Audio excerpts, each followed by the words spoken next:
In this film, the normal vaginal breech delivery will be shown. First, the hands-off approach will be demonstrated, and then the Bracht maneuver.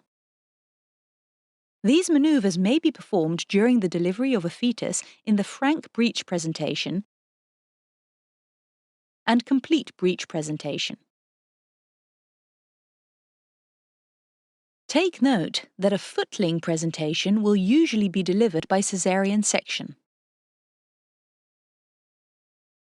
Take note that breech deliveries in general are associated with a higher maternal and fetal morbidity rate compared to normal deliveries with a fetus in the vertex position.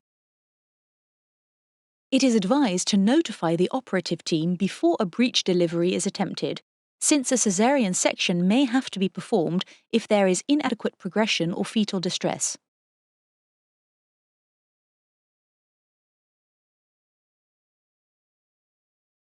In this film, the mother is in the lithotomy position. After internal rotation of the fetal buttocks, further descent occurs until the buttocks lie underneath the pubic arch. With each contraction, the fetal buttocks push against the pelvic floor. This causes the perineum to become more and more curved due to the pressure of the fetal buttocks. With each contraction, the maternal anus opens and the vulva becomes wider. At this stage, the fetal buttocks stretch the vulval outlet and the anterior buttock will slightly retract after every contraction, but will still be visible. This process is called rumping. An episiotomy may be performed and is simulated here.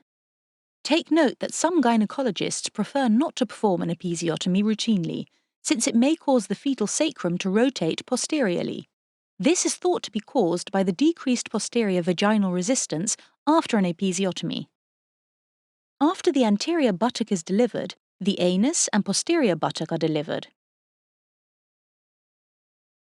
This is called full rump. Very often, meconium is seen coming out of the anus of the fetus at this stage of labour. Care is taken to ensure that the fetus is delivered soon after the delivery of the buttocks. It is therefore advised to prevent rumping at the end of a contraction, since the contraction might cease and a new contraction will have to be awaited. After the delivery of the fetal pelvis, in most of the cases the sacrum rotates in the anterior position towards the maternal symphysis. During the external rotation of the fetal pelvis, the shoulders descend into the transverse oblique diameter of the maternal pelvic inlet. The mother is instructed to push forcefully. With each contraction, the fetus will be expelled more. If there are no frequent contractions, the mother is encouraged to push in the absence of contractions. When there is sufficient progress, the fetus will be expelled until the legs are delivered and the umbilical cord is clearly visible. Take care not to touch the umbilical cord to prevent it from spasming. The head of the fetus will descend into the pelvis in the transverse oblique diameter. Externally, a small rotation of the fetal back is visible. Due to this small rotation, the anterior shoulder is freed and will be delivered spontaneously. Take note of the freed anterior shoulder. After the delivery of the anterior shoulder, the fetus rotates in the opposite direction for the delivery of the posterior shoulder. This external rotation takes place at the same time as the internal rotation of the fetal head. When the head turns from the transverse oblique position to an antero-posterior position. Take care that a hands-off approach is advised, at least until the inferior angles of the scapulae are visible. Then the fetus may be grasped using the Bracht maneuver, which will be shown next.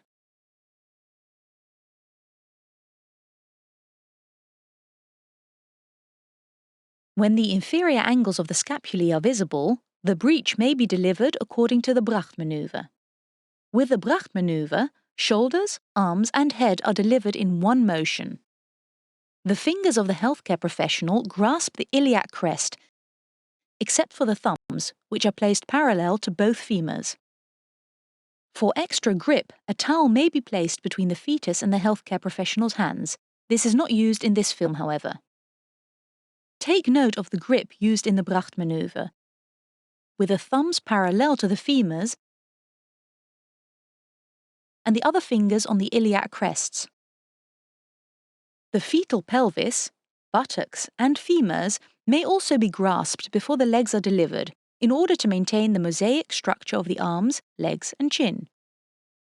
The mosaic lie is the most efficient lie for the baby to navigate the birth canal.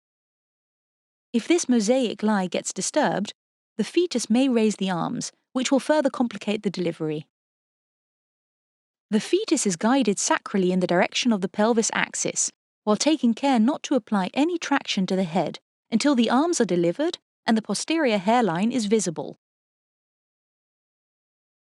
Subsequently, the fetus is levered over the maternal symphysis in the direction of the maternal abdomen. Meanwhile, the mother is instructed to keep pushing. Fundal pressure might be given with 2 hands by a second healthcare professional to aid the expulsion of the fetus. Take note once more of the grip, the guidance in the direction of the birth canal, and how the fetal head is finally levered over the maternal symphysis.